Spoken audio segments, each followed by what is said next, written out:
네, 안녕하세요. 815 모니터. 오늘도 즐겁게 시작합니다. 오늘 정말 귀한 분을 모셨는데요. 제가 정말 이분과는 한번 개인적으로 꼭 뵙고 뭔가 좀 배우고 싶은 그런 마음이 들었던 분입니다. 오래전부터 제가 흠모하던 분인데요. 그 하나대투 리서치 센터장을 역임하셨고 서강대학교 경제대학원에서 학생들을 가르치고 계시는 김영희 교수님이십니다. 안녕하세요. 네, 안녕하십니까. 네, 제가 이 교수님이 쓰신 이 위험한 미래라는 책을 정말 감명 깊게 읽었는데요. 정말 요새 이 교수님이 이게 쓰신 게 1년 지금 2년째 되고 2년째 있습니다. 됐나요? 근데 정말 교수님이 언급하신 여러 가지 상황들이 현재 정말 현실화되면서 많은 세계의 어떤 문제들이 되고 있잖아요. 예. 그래서 이 책을 보면서 정말 교수님 어떻게 이런 생각을 하셨을까? 그 다음에 이런 생각을 하셨다면 뭔가 이거에 흘러가는 어떤 그 종점도 예측을 하고 계시지 않을까? 이런 생각이 들더라고요. 예. 참 예측이라는 게 어렵죠. 네. 그래서 과거를 되돌아보면서요, 한번 미래를 한번 생각해 본 겁니다. 네.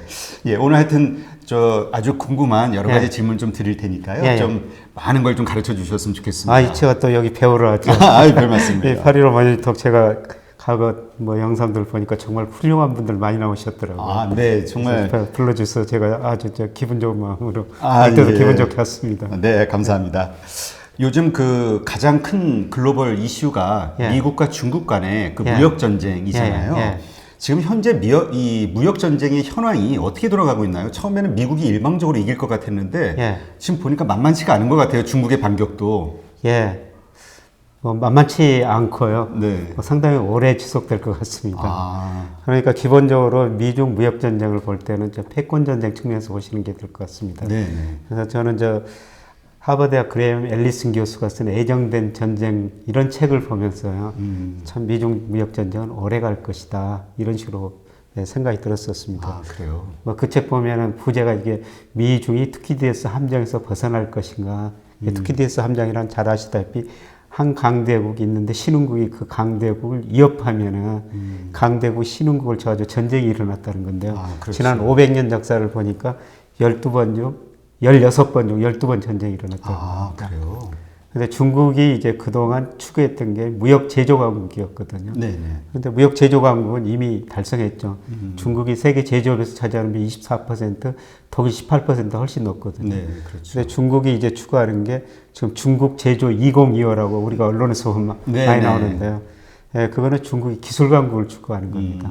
핵심 소재를 자기들이 70% 이상을 2025년까지 생산하겠다는 거거든요. 기술 강국을 추구하고 그 다음에는 금융 강국, 군사 강국을 추구하고 있어요. 그러니까 기술 강국, 금융, 군사 강국은 미국인데 미국이 중국이 그렇게 커가는 것을 볼 수가 없다는 것입니다. 그런 생각을 해보면은 이 미중 무역 전쟁이 쉽게 끝날 전쟁은 아니다 이렇게 볼 수가 있는 것이죠. 그러니까 정말 자기들이 가지고 있는 모든 걸 다 동원해서 사생결단 하겠네요. 그 와중에 이제 피해보는 거는 사실 기업이고. 그렇죠. 다른 또 전 세계. 소비자죠. 전 세계 소비자들이 좀 피해를 보겠습니다. 지금 그 트럼프하고 시진핑이 이 전쟁의 승리를 통해서 얻고자 원하는 어떤 것들이 있지 않습니까? 그 목표가 뭘까요? 트럼프는 미국 우선주의에서 표명한 것처럼 이 패권을 계속 유지하려는 거고요. 중국은 그 패권을 자기들이 이제 한번 가져와 보자는 겁니다. 특히 이제 기술 강국을 통해서 금융 강국, 군사 강국까지 거기까지 한번 가보자는 겁니다. 그러니까 이 시발점이 이 무역 전쟁에서 어떻게든 이기려고 노력을 해야 되겠네요. 그러나 어쨌건 뭐 전쟁에는 희생이 따르잖아요. 현재 중국하고 미국이 이 무역 전쟁으로 인해서 얻고 있는 어떤 고통이 뭐가 있을까요? 얻고 있는 것들은 정치가 당하고 있는 시진핑이나 트럼프 이런 게 싸울수록 지지율이 좀 올라갈 수가 있거든요. 근데 가장 피해를 보는 거는 미국 기업입니다. 그 다음에 더 큰 피해를 보는 게 예를 들어서 가계 소비자들이에요. 월마트에 미국 가보시면 아시겠습니다만 월마트에 전시된 상품 중 60% 이상이 중국산이거든요. 그 정도로 많아요? 그렇습니다. 그런데 트럼프가 관세를 부과하면은 미국 소비자들이 그만큼 돈을 더 내고 써야 되거든요. 그리고 지금 중국 경제 성장률 많이 떨어지고 있습니다만은 계속 트럼프가 중국의 수출을 제한하면은 뭐 중국 지금 기업 은행 부실 구조 조정해야 되고 그 다음에 기업도 많이 좀 없어져야 되거든요. 네. 그러면 저 근로자들도 해고당하고 또 가기가 더 어려워지는 거죠. 그러니까 이번 전쟁은 미중 뭐 정치가들한테는 조금 더 자기들 지지율은 올라갈 수가 있지만은 근데 결국은 뭐 가계 소비자 기업들이 피해를 보면서 결국 미국 기업들도 트럼프한테 항의하게 되고 시진핑 중국 국민들도 시진핑을 싫어하게 될 겁니다. 그때 가면 아마 전쟁이 끝날 텐데요. 근데 그때까지는 시간이 상당히 오래 걸릴 것 같습니다. 지금 시점에서도 아직 많이 남았다고 보시나요? 예. 근데 저는 이번 미중 무역 전쟁의 끝은 중국의 자본시장, 금융시장 개방이라고 생각하거든요. 네. 그러니까 2001년에 중국이 WTO 세계 무역기구에 가입했어요.